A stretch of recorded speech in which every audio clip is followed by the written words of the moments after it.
ABTA test পেপারের সমাধান পর্বে তোমাদের স্বাগত।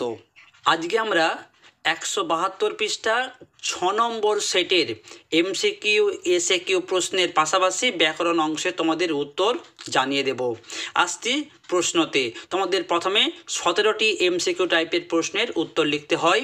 প্রথম প্রশ্ন আছে, সারা বাড়িতে শোরগোল পড়ে গেল কারণ তপনের লেখা গল্প পত্রিকায় ছাপা হয়েছে। সঠিক উত্তরটি হবে অপশন গ, খ কিন্তু নয়। যে লেখক মেশো গল্প ছাপিয়ে দিয়েছে সেটা কিন্তু নয়। সঠিক উত্তরটি হবে অপশন গ। আসছি পরের প্রশ্ন, কোন ট্রেনের ধাক্কায় নদের চাঁদের মৃত্যু হয়? সঠিক উত্তর অপশন ঘ, প্যাসেঞ্জার ট্রেন।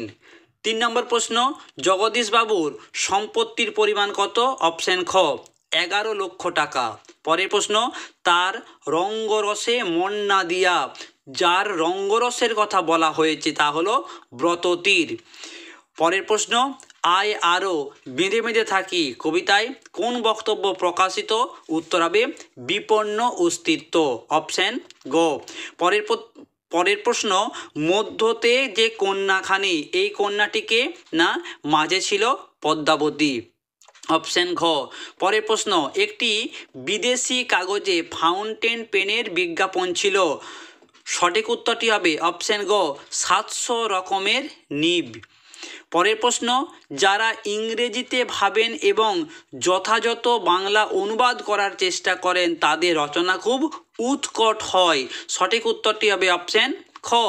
পরের প্রশ্ন, কলকাতা বিশ্ববিদ্যালয় পরিভাষা সমিতি নিযুক্ত করেছিলেন। সঠিক উত্তরটি হবে 1936, অপশন ঘ। পরের প্রশ্ন, আমার বইটা আমায় ফেরত দাও, আমার বইটা আমায় ফেরত দাও, এই বাক্যে অকারক কোনটি? অবশ্যই উত্তরটি হবে অপশন গ আমার। পরের প্রশ্ন, উপপদ তৎপুরুষ সমাসে উপপদের পরে বসে কৃদন্ত পদ। সঠিক উত্তরটি হবে, দাগ নিয়ে নাও, অপশন ঘ সারবন চলার পথে, এই বাক্যটি যা নাই তা হলো আকাঙ্ক্ষা, অপশন ক।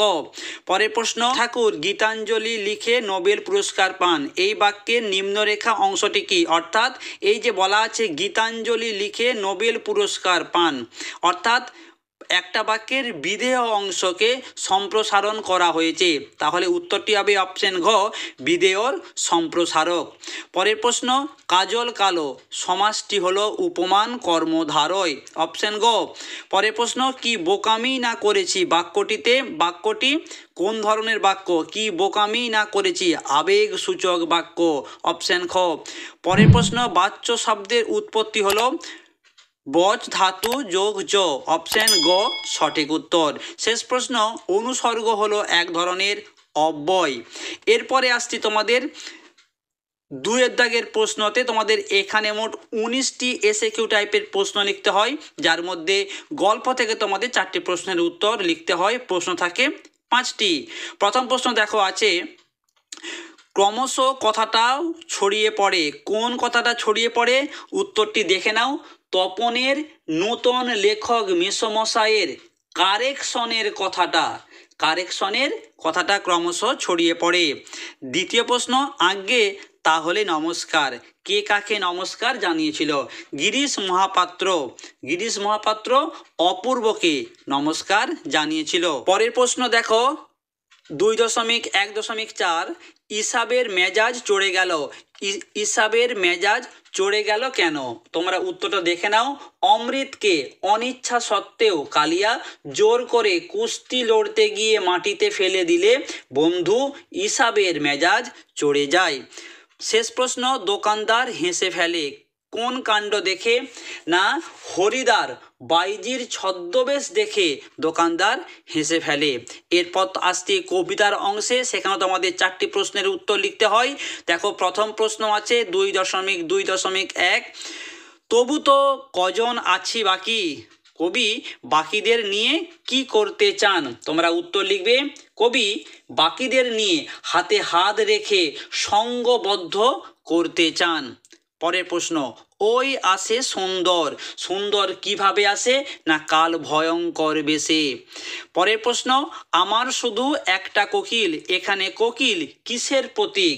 না আমরা জানি যে কোকিল হচ্ছে বসন্তের আগমনকে নির্দেশ করে, যে বসন্তের গান গেয়ে আগমনের দিনে শুভবার্তা সে বয়ে আনবে। পরের প্রশ্ন, ছদ্মবেশী অম্বুরাশি সুতা, কাকে কেন অম্বুরাশি সুতা বলা হয়েছে? না দেবী লক্ষ্মীকে অম্বুরাশি সুতা বলা হয়েছে, কারণ সমুদ্র মন্থনের সময় তার জন্ম হয়েছিল বলে। পরের প্রশ্ন, শিশু আর বাড়িরা খুন হলো, শিশু আর বাড়িরা খুন হয়েছিল কেন? কারণ যুদ্ধের তাণ্ডবে সমতলে যখন আগুন ধরে গিয়েছিল, সেই আগুনে শিশু বাড়ি সবাই খুন হয়েছিল। এরপরে আসবো তোমাদের প্রবন্ধের অংশের প্রশ্নতে। তোমাদের এইখান থেকে মোট 3টি প্রশ্নের উত্তর লিখতে হয়। প্রথম প্রশ্ন দেখো আছে, এই নেশা পেয়েছি আমি শরৎদার কাছ থেকে, কে কিসের নেশা পেয়েছেন? তোমরা উত্তরটা দেখে নাও। শৈলজানন্দ মুখোপাধ্যায়, শৈলজানন্দ মুখোপাধ্যায় ফাউন্টেন পেন সংগ্রহের কথা এখানে বলা হয়েছে বা নেশার কথা বলা হয়েছে। দ্বিতীয় প্রশ্ন, বাংলা ভাষায় প্রকৃতি বিরুদ্ধ একটি অনুবাদের উদাহরণ দাও। তোমরা বই তো এটা পেয়ে যাবে, the atomic engine has not even reach the blue print stage, যার বাংলা অর্থ পরমাণু ইঞ্জিন নীল চিত্রের অবস্থাতে এখনো পৌঁছায়নি।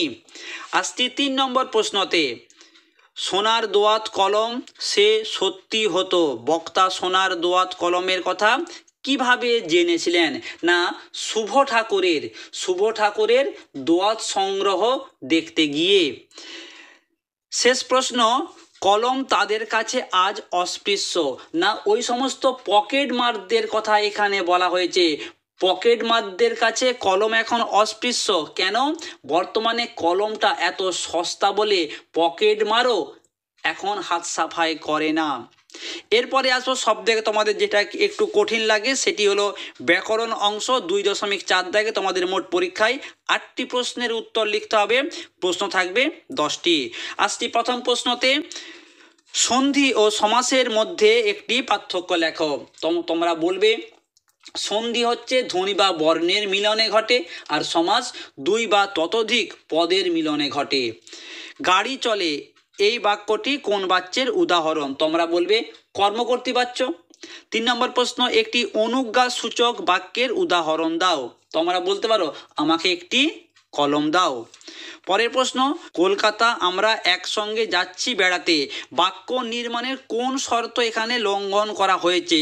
দেখো বাক্যটা কিন্তু এলোমেলোভাবে লেখা হয়েছে, তাই এটি হচ্ছে একটি আসক্তি।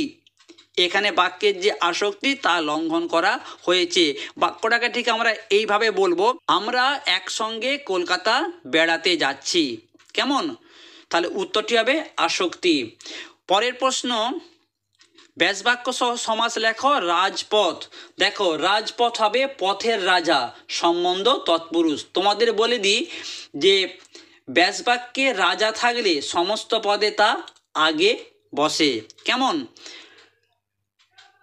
পরের প্রশ্ন, কোন বাচ্যের রূপান্তর সম্ভব নয়? একাধিকবার আমরা এই প্রশ্নটা পেয়েছি, কর্মকর্তৃ বাচ্য। পরের প্রশ্ন, কথাটা ছড়িয়ে পড়ল, না বাচক বাক্যে রূপান্তর করো। তো তোমরা বলবে কথাটা আর গোপন রইল না, অর্থাৎ ছড়িয়ে পড়ল। নির্দেশক কাকে বলে? একাধিকবার বলেছি এই প্রশ্নের উত্তরটা, তোমরা একটু কমেন্ট করে জানাও যে সঠিক এবং সবার প্রথমে কমেন্টের উত্তরটা দিতে পারবে তার নাম নেক্সট ভিডিওতে আমি অবশ্যই ঘোষণা করব। কেমন? আসছি পরের প্রশ্নতে, নিত্য সমাস কাকে বলে? এই প্রশ্নটাও আমি একাধিকবার বলেছি, তবু তোমাদের জানিয়ে দিচ্ছি যে সমাসের ব্যাস বাক্য হয় না।